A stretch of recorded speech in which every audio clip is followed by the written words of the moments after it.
할렐루야. 오늘 특세 마지막 날입니다. 다세통 함께 하신 모든 분들께 감사하고요. 특별히 영상을 함께 여러분들이 예배 같이 했는데 오늘 다시 한번 같이 인사를 드립니다. 우리나라의 그 삼성 갤럭시폰이 세계적인 경쟁력을 갖추고 있지만 여전히 세계 시장은 아이폰이 좀 점유율이 앞서고 있죠. 아이폰, 그 애플사의 제품이죠. 애플사가 세계적 기업이 된 데에는 그 기업의 핵심 가치 때문입니다. 애플사 핵심 가치는 다르게 생각하라. Think different. 이게 간단한 모토입니다. 많은 사람들이 휴대폰은 컴퓨터는 똑같다고 생각할 때 애플은 좀 다르게 생각한 거죠. 이 핵심 가치로 인해서 그 결과 지금의 애플사가 된 것입니다. 그렇다면 우리 그리스도인들의 핵심 가치는 무엇일까 하는 거죠. Core value. 우린 과연 무엇을 핵심 가치로 삼고 있는가 하는 거죠. 이런 본문이 대답을 주고 있어요. 지금까지 예수님과 종교 지도자들 사이에 벌어진 일들을 보면 주로 종교 지도자들이 예수님을 공경에 빠뜨리기 위해서 예수님께 질문을 했죠. 함정 질문이죠. 그러나 본문에서는 그 반대의 모습이 등장합니다.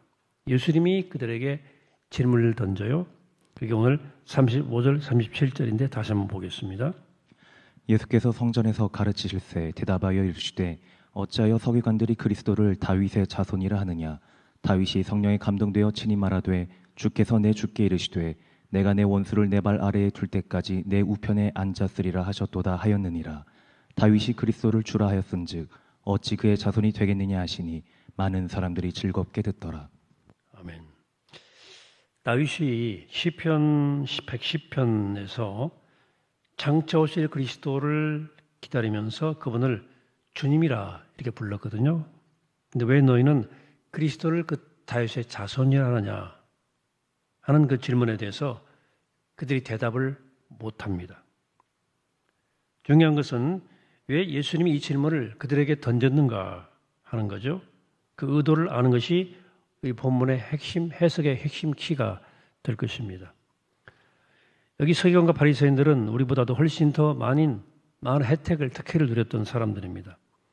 그들은 그리스도를 만났어요. 인간의 몸을 입고 오신 하나님을 직접 보았고 그분의 설교를 직접 들었고 그분의 행하시는 이적을 직접 보았습니다.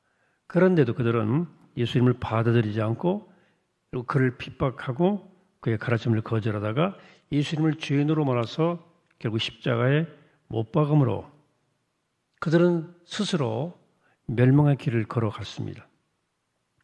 자, 그들이 얼마나 그리스도를 기다렸나요? 그들이 얼마나 하나님을 사랑했고 하나님 앞에 나갈 때마다 그리스도 메시아를 보내주기를 기도했습니까? 그런데 그들은 정작 그리스도를 만났고도 나서도 그리스도를 깨닫지를 못했어요. 그 이유가 뭐냐? 그것은 바로 그리스도가 누구신지를 알지 못했기 때문입니다. 자, 우리 그리스도인들의 핵심 가치는 무엇이에요? 우리 무엇을 가장 가치 있게 여기고 믿음 생활을 해야 합니까? 기독교 신앙의 핵심은 뭐냐 그 말입니다. 하나님은 오늘 우리 본문을 통해서 우리에게 한 가지 중요한 사실을 말씀하십니다. 그것은 바로 그리스도를 올바르게 아는 거예요. 이게 그리스도인들의 핵심적인 가치, 중요한 일이다 그 말입니다. 여러분 그리스도를 아세요? 그리고 그리스도와 나는 어떤 관계인가요?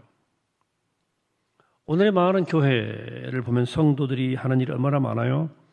예배만도 우리가 얼마나 많이 예배를 드리는지 몰라요?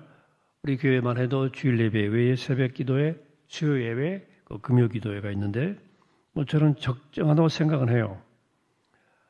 많지도 않고 적지도 않고 사실 생각 같아서는 주중 예배는 한 번이면 좋겠다는 생각도 있긴 있는데 그 이유는 그리스도인은 예배를 위해서만 부름받은 사람들이 아니고 세상으로 보냄받은 사람들이기 때문에 우리의 에너지를 전부 교회에다만 쏟아버리면 가정에서, 직장에서 사역할 여력이 없기 때문입니다.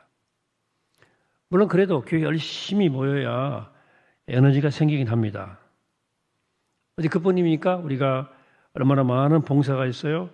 식당 봉사에서부터 성가래, 찬양단, 또 목장에서의 목자, 교회학교 교사, 주차 안내, 주방 봉사 등등 수많은 봉사들이 우리를 애워싸고 있습니다. 우리는 또 성경 공부도 해야 되고 훈련도 받아야 돼요. 이렇듯 오늘날 교회 그리스도인들은 아주 바쁜 일정을 소화해내야 돼요. 바로 여기에 신앙의 위험이 따를 수 있다. 함정이 있을 수 있다. 그 옛날 서기관과 바리새인들은 역시 하나님을 섬기기 위해서 우리 이상으로 바쁜 시간을 보내고 있었어요. 그래서 하루 3번씩 시간을 정해놓고 기도했고 일주일에 2번 금식했습니다. 그리고 하나님 율법을 613가지로 나누어서 조목조목 지키려고 애를 썼습니다.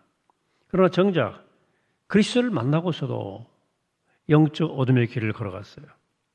그 이유는 기독교 신앙의 핵심인 그리스도를 제대로 몰랐기 때문입니다. 복음서는 그들이 머리로 모르는 것이 아니라 삶 속에서 그리스도와 아무 관계가 없는 삶을 살았다고 증언하고 있어요. 이것이 그들이 실패한 이유입니다. 자, 이것은 비단 그들만의 실수일까?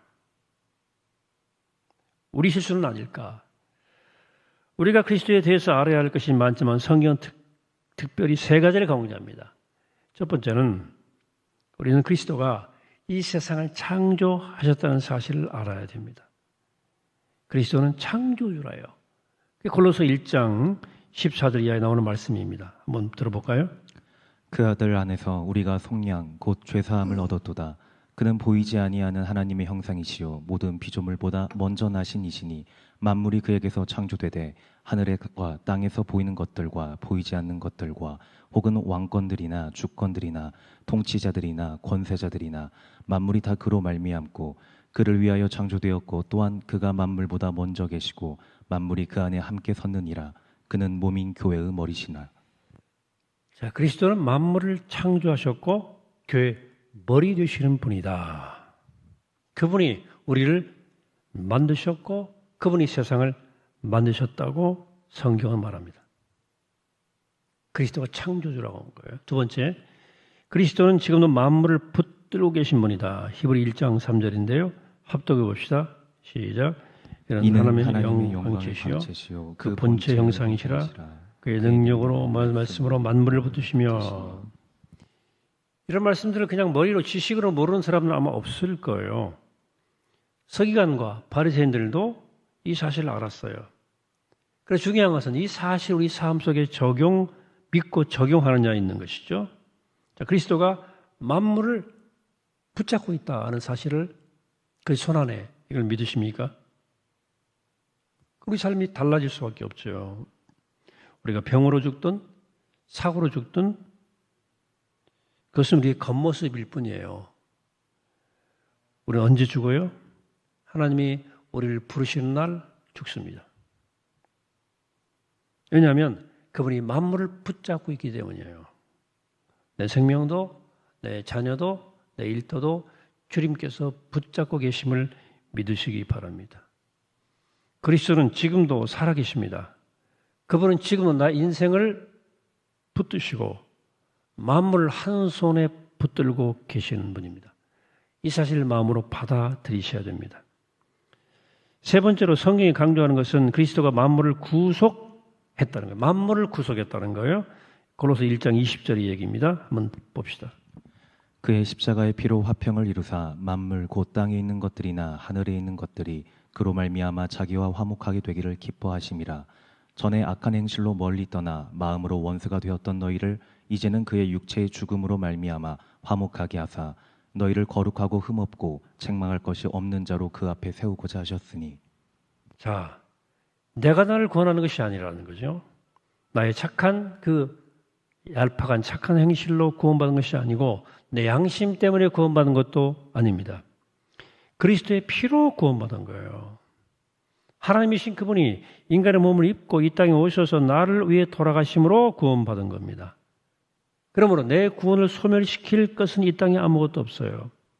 그리스도가 이 땅을 말씀으로 지으신 창조주 하나님이시오, 내 인생을 붙들고 계신 분이시오, 십자가에 죽으실 정도로 나를 사랑하사 나를 구원했다는 사실을 믿는다면 우리 삶이 달라지는 거예요. 이 믿음이 있기에 기뻐할 수 있고, 이 믿음이 있기에 어떤 역경도 우리가 극복할 수 있고, 이 믿음이 있기에 우리가 날마다 감사하고 찬양을 드릴 수 있는 거예요. 자, 이렇게 우리가 그리스도를 올바로 알면 우리 삶에 두 가지 특징이 나타난다고 예수님께서 본문에서 말씀하십니다. 변화의 특징, 하나의 특징은 위선을 벗게 된다는 거예요. 예수님은 서기관들이 신앙의 핵심 가치인 그리스도를 몰랐다는 사실을 지적하시고 나서 곧바로 그들의 위선을 지적합니다. 38절부터 39절 교독해 볼까요? 교독. 예수께서 가르치실 때 가르치실 때 긴 옷을 입고 다니는 것과 시장에서 문안받는 것과 회당의 높은 자리와 잔치의 윗자리를 원하는 서기관들을 삼가라. 같이 읽죠. 그들은 과부의 가사를 삼키며 외식으로 길게 기도하는 자니 그 받는 판결이 더욱 중하리라 하시니라. 왜 그리스도를 알아야 하는 것에 대해서 말씀하시다가 강조하시다가 갑자기 위선에 대한 말씀을 하시는 걸까? 위선? 이유는 간단하죠. 우리가 그리스도를 올바로 알지 못하면 예수를 오래 믿었다고 해도 신앙생활을 오래 하면 할수록 더 위선에 빠지게 되기 때문입니다. 예수님의 논리예요. 우리가 신앙생활을 통해서 그리스도에게로 가까이 못 가면, 그리스도가 친밀해지지 못하면 우린 점점 위선에 빠질 수밖에 없다. 저도 이 점에서 회개할 제목이 참 많네요. 보통 목사라 그러면 항상 그리스도와 가까울 것으로 생각하지만 그렇지 않을 때도 많아요. 목회하고 선교하면서도 주님과 멀어질 수 있다는 게 오늘 성경의 말씀이에요. 그 대표적인 예로 예수님은 서기관들을 딱 지적하시는 거예요. 말씀 전문가들이에요. 우리가 그리스도를 올바로 알지 못하면 누구라도 위선에 빠질 수밖에 없는 겁니다. 그리스도를 모르면 주님을 위해 일한다고 하면서도 결국은 자기 욕심에 빠질 수밖에 없다고 주님 말씀하는 거예요. 이게 과연 목회자들만의 함정일까요? 예수님이 대표적으로 서기관을 꼭 집어 말씀했지만 사실 이것은 우리 모두를 향한 말씀이에요. 여러분 교회 봉사할 때 주의해야 할 가장 위험한 것이 무엇입니까? 그것은 얼마나 많이 봉사하느냐가 아니고 왜 봉사했는가? 동기예요, 동기. 우리 마음에 그리스도는 흥해야 되겠고 나는 쇠하여야 되리라 하는 마음이 있는가? 정말 나를 통해 주님만 높임을 받아야 된다는 마음이 있는가예요. 여러분 교회에서 봉사하다가 왜 섭섭합니까? 왜 낙심이 됩니까? 목사도 낙담하고 때로 성도들도 섭섭병에 들더라고요. 왜 그럴까? 그것은 우리 마음 깊은 곳에 그리스도가 계시지 않기 때문에, 내가 있기 때문에 그렇습니다. 처음에는 은혜로 교회에 나왔어요. 은혜로 직분도 받고 봉사했습니다. 그러나 세월이 지나면서 그리스도는 사라지고 내가 중심을 차지하고 있는 거예요. 내 이름이 중요하고 내 자존심이 중요하고 내 의견과 내 주장이 관철되어야 되는 거예요. 이렇듯 내 안에 그리스도가 아니고 내가 중심하고 있는 겁니다. 오래 믿을수록 목사나 성도나 똑같이 마찬가지입니다. 이것이 바로 위험이에요. 주님은 또 하나, 주님을 올바르게 알면 나타나는 특징에 대해서 말씀해 주십니다. 그것은 우리 삶에 바른 헌신이 나타난다는 거예요. 헌신. 그래서 예수님은 오늘 본문에서 한 과부가 드리는 헌금 얘기를 해 주셔요. 하나님이 기쁨 받으시는 헌금에 대해 말씀하십니다. 예수님이 어느 날 성전에서 사람들이 헌금하는 모습을 지켜보고 계셨어요. 당시 헌금통은 쇠로 되어 있어요. 쇠통이에요. 근데 입구가 길고 좁고 목이 길고 통이 밑에 큰 통이 있어요. 그 당시 화폐는 대부분 동전인데 넣을 때 소리가 나죠. 큰 화폐는 덩그랑, 작은 화폐는 쨍그랑, 어떤 화폐는 짹짹 그래요. 당연히 헌금할 때 부담을 느낄 수밖에 없죠. 그날따라 예수님이 헌금통을 앞에서 지켜보고 계시니까 얼마나 더 부담스러웠겠습니까?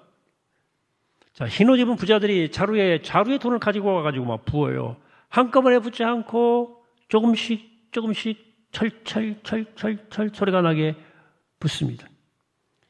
잠시 후 한 과부가 창피하다는 듯이 고개를 푹 숙이고 가지고 오늘날로 말하면 100원짜리 동전 2개를 딸랑하고 넣었어요. 헌금이 끝나고 나자 예수님께서 주님이 제자들을 불러놓고 말씀하십니다. 43절 합독해 보겠습니다. 시작. 내가 진실로 너에게 이르노니 이 과부는 헌금하게 넣은 모든 사람보다 많이 넣었도다. 예.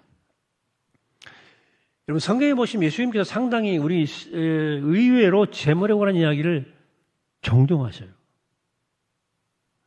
왜 그렇습니까? 거기에 중요한 진리가 담겨 있기 때문이에요.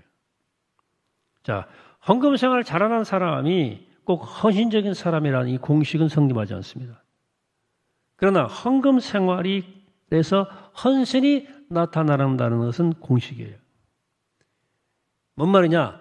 여러분들이 내가 하나님 앞에서 정말 헌신의 삶을 살고 있는지를 체크하기 위한 체크리스트가 하나 있는데 그것은 여러분들 헌금 생활을 체크해 보는 거예요.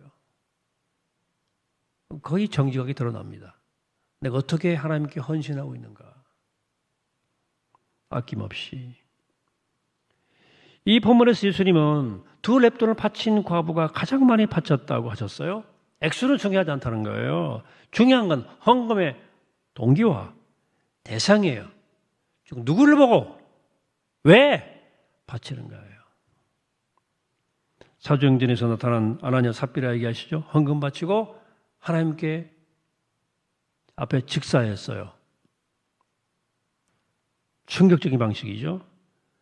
하나님이 너무하신다 싶을 정도로 하나님은 교회가 막 세워질 어린 교회 시절이었기 때문에 이 일을 엄격하게 처리했어요.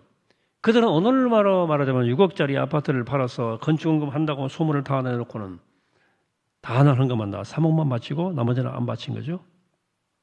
하나님은 한 푼도 내지 않은 사람도 죽이지 않으셨어요. 밥만 드려도 아무 문제가 없어요. 문제는 뭐예요? 위선이에요. 밥만 드리고 다 바친 것으로 이름을 내고 싶었던 거죠. 이 하나님을 속인 거예요. 이게 치명적인 문제입니다. 성도들 가운데 가끔 자기 11조나 선교금을 자신이 보내고 싶은 사람에게 또는 선교사에게 직접 드리면 된다 생각하는 경우도 있어요. 이건 사실 간단한 문제가 아니에요. 자기가 직접 그 일을 하게 되면 결국은 하나님의 11조를 가지고 자기 이름을 내는 겁니다.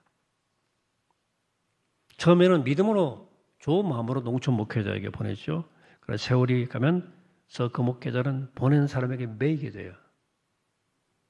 그리고 보낸 사람의 자신의 이름이 높아져요. 그건 이미 헌금이 아닙니다.